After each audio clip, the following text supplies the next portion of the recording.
Hello everyone, welcome to EduGenius. So how are you all? I hope all of you are doing well.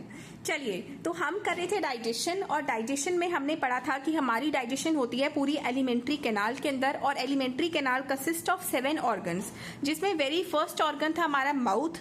तो mouth के बारे में आज पढ़ते हैं। माउथ का दूसरा नाम होता है बकल कैविटी। क्या नाम होता है? Buccal cavity.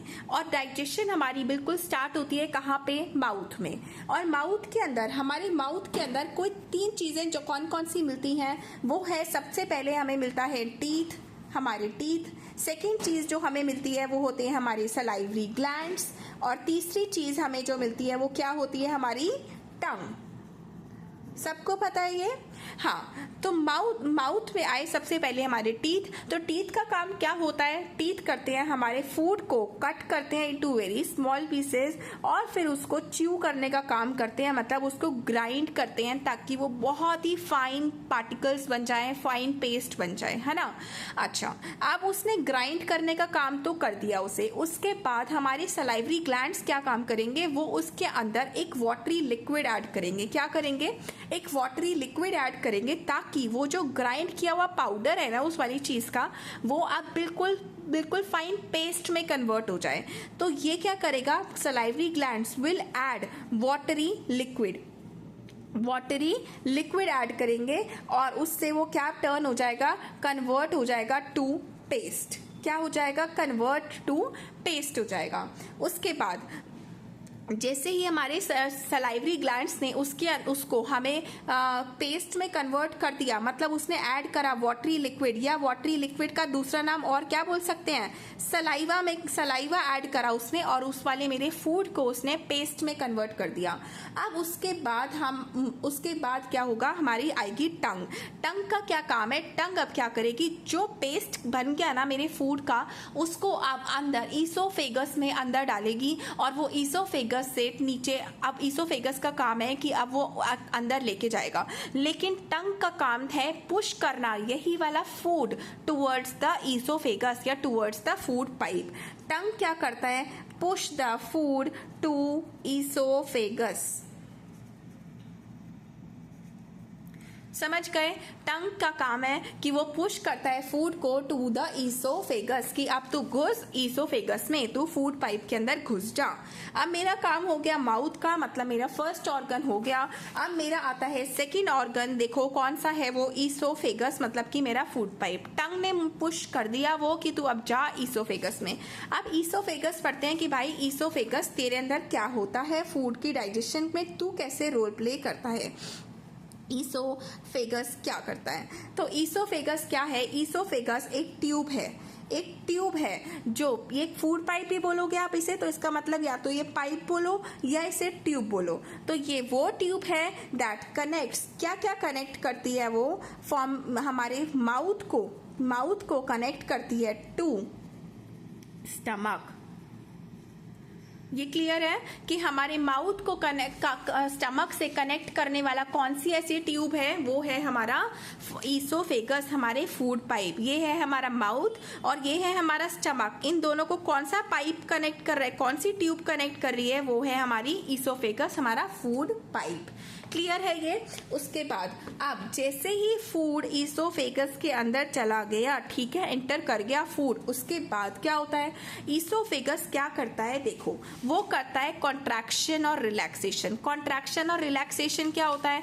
कि फूड एक पाइप के अंदर गया, और आपने कभी देखा हो तो पाइप के अंदर कभी पाइप हल्का सा अंदर की तरफ रिलैक्स हो जाता है, कभी बाहर हो जाता है। ये देखो डायग्राम, जैसे कि ये देखो, इसके अंदर पाइप के अंदर फूड गया, अभी फूड यहाँ पे है, तो यहाँ से हमारा पाइप थोड़ा सा मोटा हो गया, और जैसे ही वो फूड यहाँ से निकला, अभी ऊपर से निकला था, तो देखो वो वाली जगह टाइट हो गई।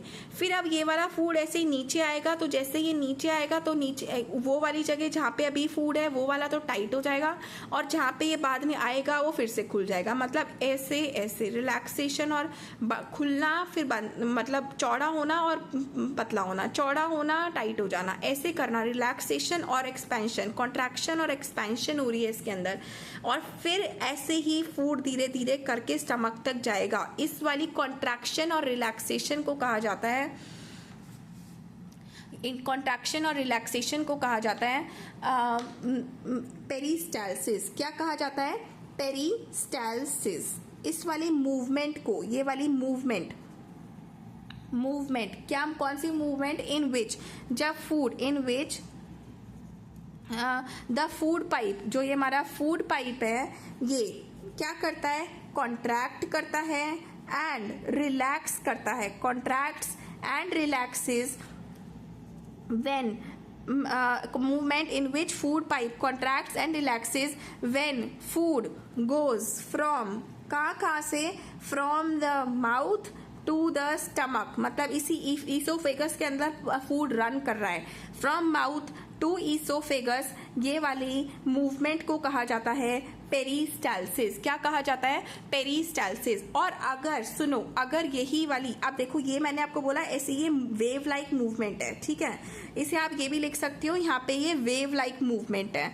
और अगर यही वाली मूवमेंट, अब फूड कैसे आ रहा था? यहाँ माउथ से अंदर घुसा था और ये टुवर्ड्स नीचे स्टमक की तरफ आ रहा था। और अगर यही वाला फूड ऐसे ना आके, नीचे ना आके, अब ये वाला फूड अगर ऊपर जाए, मतलब टू अगेंस्ट ग्रेविटी जाए, तो इस वाली मूवमेंट को कहा जाता है एंटी पेरिस्टालसिस। क्या कहा जाता है?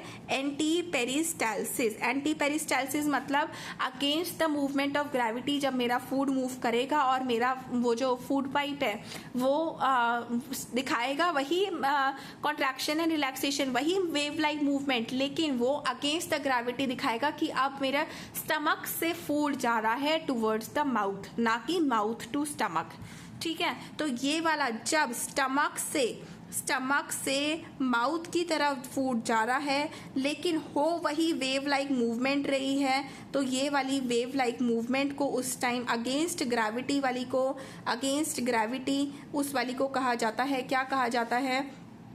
अगेंस्ट ग्रेविटी को एंटी पेरिस्टालसिस। क्लियर हुआ इतना पॉइंट कि जब हमें वॉमिटिंग आती है तो क्या फूड पाइप में कौन सी मूवमेंट होती है? Anti peristalsis. और वैसे जब हम खाना खाते हैं तो डाइजेशन के अंदर कौन सी मूवमेंट, डाइजेशन में हमारे फूड पाइप में, ईसोफेगस में कौन सी मूवमेंट होती है? वो होती है पेरिस्टालसिस। ठीक है, और उसके बाद ये समझ आया कि ईसोफेगस हमारी माउथ और स्टमक को कनेक्ट करता है। ठीक है, अब आएगा हमारा नेक्स्ट टॉपिक स्टमक के बारे में कि हमारा फूड माउथ से निकला, ईसोफेगस में आया, ईसोफेगस ने पेरिस्टालसिस मतलब कॉन्ट्रैक्शन रिलैक्सेशन कर करके वो धीरे धीरे नीचे पुश करके वो कहाँ पहुंचा दिया? स्टमक पे।